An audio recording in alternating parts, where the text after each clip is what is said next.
Bipartisan victory for the American people, but he will also note that neither side got everything they wanted. The deal facing pushback from the far right and left, but moderates in both parties coming together to get it done. The bill cuts the deficit by $1.5 trillion over 10 years. It also suspends the debt limit for the next 2 years until after the next presidential election. The bill claws back billions of dollars in unspent COVID funds and imposes new work requirements for some Americans relying on food assistance programs. It will also end the pause on repaying student loans. Conservatives, though, are furious with House Speaker Kevin McCarthy, saying the cuts he agreed to didn't go far enough. Progressive Democrats are upset, too, saying the cuts, especially those to food assistance, went too far. But still, the president tonight hailing this deal as a big win for the country. Let's listen now to President Biden in the Oval Office. My fellow Americans, when I ran for president, I was told the days of bipartisanship were over, and that Democrats and Republicans can no longer work together. But I refuse to believe that, because America can never give in to that way of thinking. Look, the only way American democracy can function is through compromise and consensus. And that's what I work to do as your president. You know, to forge bipartisan agreement where it's possible and where it's needed. I've signed more than 350 bipartisan laws thus far in just 2.5 years, including an historic law that rebuilding America so that we can rank #1 in the world in infrastructure instead of where we're ranked now, number 13 in the world. Another historic law, rebuilding our manufacturing base so that we'll lead the world once again in making semiconductor chips so much more and so many more sophisticated ones. And now, a bipartisan budget agreement. This is vital. Because it's essential to the progress we've made over the last few years is keeping full faith and credit of the United States of America and passing a budget that continues to grow our economy and reflects our values as a nation. That's why I'm speaking to you tonight, to report on the crisis averted and what we're doing to protect America's future. Passing this budget agreement was critical. The stakes could not have been higher. If we had failed to reach an agreement on the budget, there were extreme voices threatening to take America for the first time in our 247-year history into default on our national debt. Nothing would have been more irresponsible. Nothing would have been more catastrophic. Our economy would have been thrown into recession. Retirement accounts for millions of Americans would have been decimated. 8 million Americans would have lost their jobs. Default would have destroyed our nation's credit rating, which would have made everything from mortgages to car loans to funding for the government much more expensive. And it would have taken years to climb out of that hole. And America's standing as the most trusted, reliable financial partner in the world would have been shattered. So, it was critical to reach an agreement. And it's very good news for the American people. No one got everything they wanted, but the American people got what they needed. We averted an economic crisis, an economic collapse. We're cutting spending and bringing the deficits down at the same time. We're protecting important priorities from Social Security to Medicare to Medicaid to veterans to our transformational investments in infrastructure and clean energy. I want to commend Speaker McCarthy. You know, he and I, we and our teams, we were able to get along, get things done. We were straightforward with one another, completely honest with one another, respectful with one another. Both sides operated in good faith. Both sides kept their word. And I also want to commend other congressional leaders. House Minority Leader Jeffries, Senate Majority Leader Schumer, Senate Minority Leader McConnell. They acted responsibly and put the good of the country ahead of politics. The final vote in both chambers was overwhelming, far more bipartisan than anyone thought was possible. So, I want to thank the members of Congress who voted to pass this agreement, which I'm going to sign tomorrow and become the law. So here's what the deal does. First, it cuts spending. And over the next 10 years, the deficit will be cut by more than $1 trillion. And that will be on top of the record $1.7 trillion. I already cut the deficit in my first 2 years in office. And it's clear we're all on a much more fiscally responsible course than the one I inherited when I took office 4 years ago, When I came to office, the deficit had increased every year the previous 4 years. And nearly $8 trillion was added to the national debt in the last administration. And now we're turning things around. And that's good for America. You know, my dad used to have an expression. He said, Joey, don't tell me what you value. Show me your budget. I'll tell you what you value. That's at the heart of this debate. What do we value? Protecting seniors.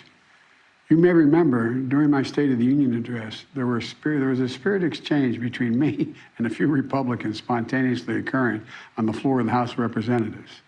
I was pointing out that for years, some of them were putting forward proposals to cut Social Security and Medicare. And some of them that night took exception, and they said very loudly that that wasn't true. So I asked them on the floor that night, I said, ask them a simple question. Will you agree not to cut Social Security, not to cut Medicare?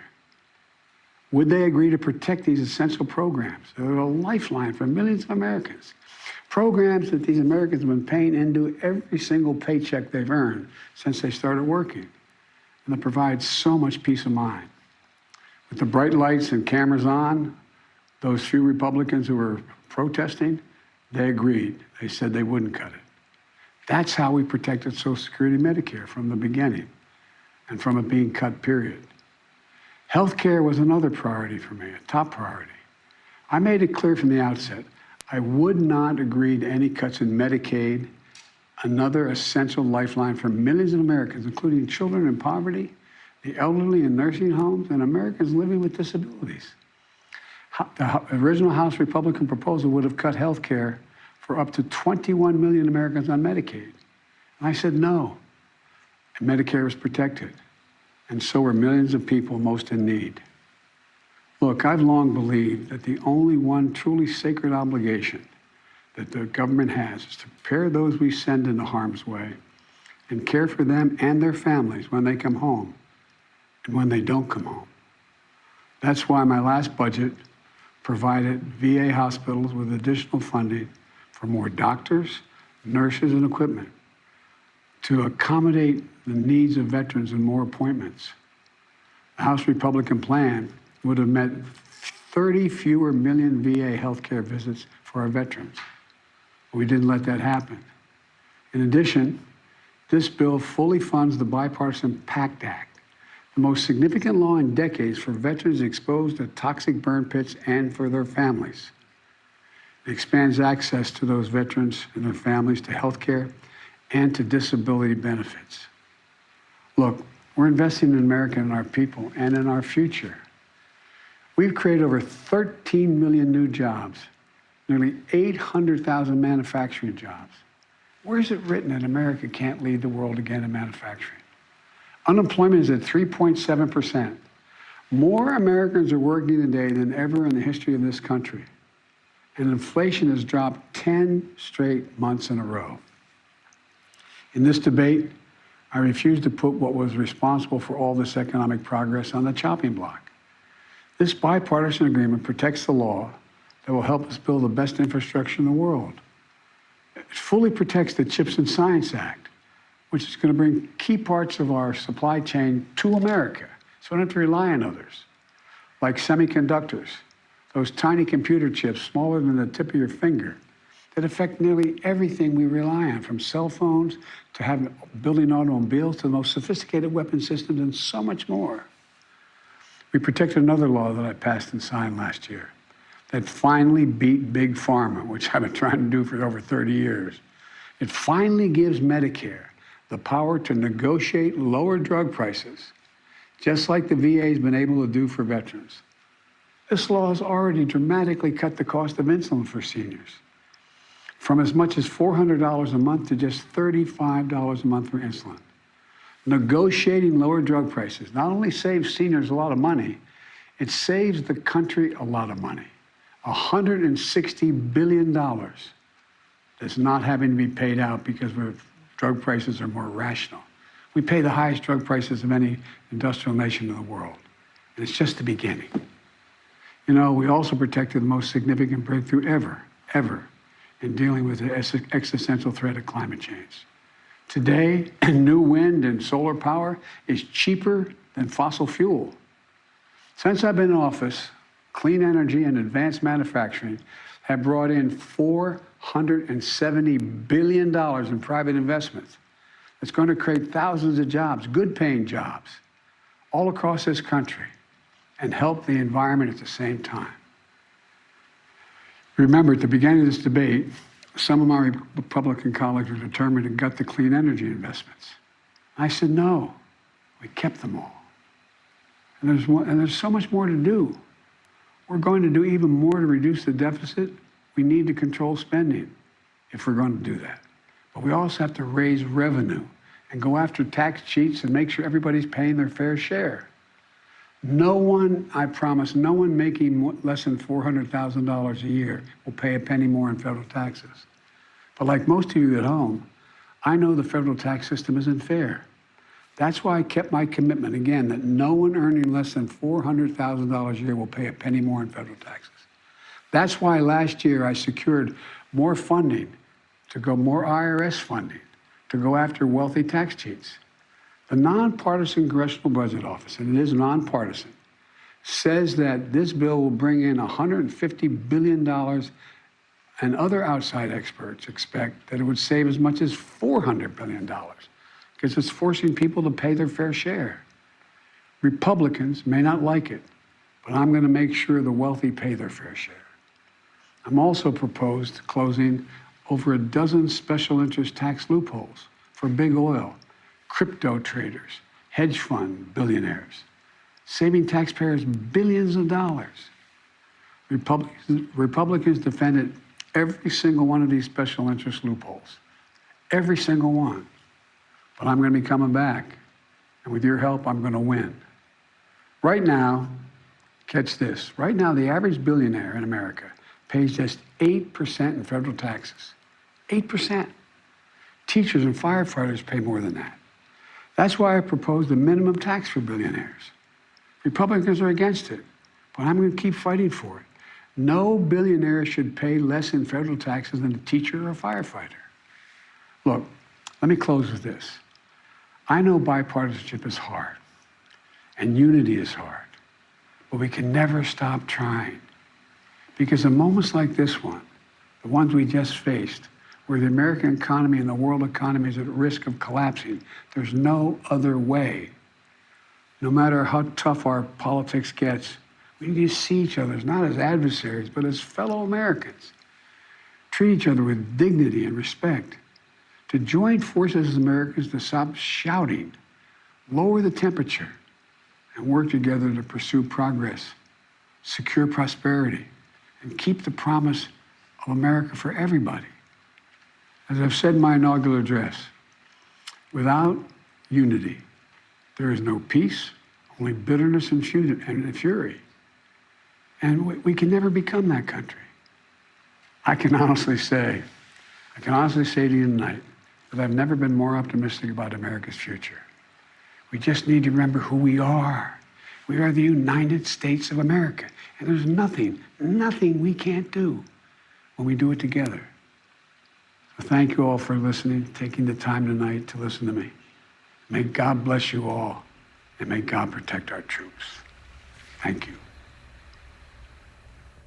And there you have it. President Biden clearly eager to get the final word in here on this debate. The president touting this bipartisan bill, emphasizing the critical need for cooperation across the aisles, saying the only way democracy can function is by working together. The president declaring the stakes could not have been higher here, saying a failure would have been catastrophic to the economy, throwing the economy into a recession and risking millions of lives. And while he did praise the Republican speaker, a kind of outreach across the aisle that we don't often see here in Washington, he also made sure to tout his own wins, including protecting seniors, Medicare and Social Security, veterans, and the environment. Biden trying to make the case to voters that he can succeed in reaching across the aisle and scoring wins for his party. I want to bring in ABC's Rachel Scott. She's at the White House tonight. And Rachel, you have been following every twist and turn of this fight.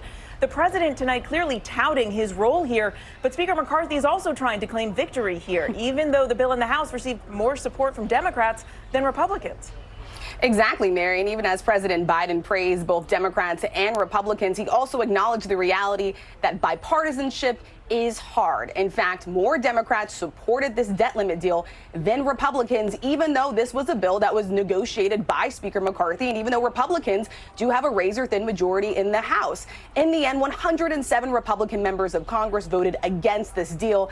Neither side got everything they wanted here. In fact, the president didn't even want to negotiate around a debt limit deal at all. But tonight, both leaders, President Biden and Speaker McCarthy, praising this as a victory for the country, not necessarily any one party, because the consequences would have been catastrophic, Mary. And bipartisanship is hard, the president making that clear. But this bill means that we won't actually see another fight like this over the debt limit until after the next presidential election. But Rachel, there is still another big spending fight that's just a few months away. The next political fight just around the corner, and it will start heating up in September when Congress has to fund the government. In these bitterly divided times, each party is using these sort of must-do items in Congress as a way to try to score some political wins here. But as for the debt limit, that fight will not happen until after the next presidential election, Mary. That fight put off at least another 2 years, but it doesn't mean that we are out of the woods just yet on these kinds of fights. All right, Rachel Scott at the White House tonight, thank you. Our coverage continues on ABC News Live and abcnews.com. We now return you to your regular programming. For some of you, that is World News Tonight with David Muir. I'm Mary Bruce in Washington. Good night. This has been a special report from ABC News.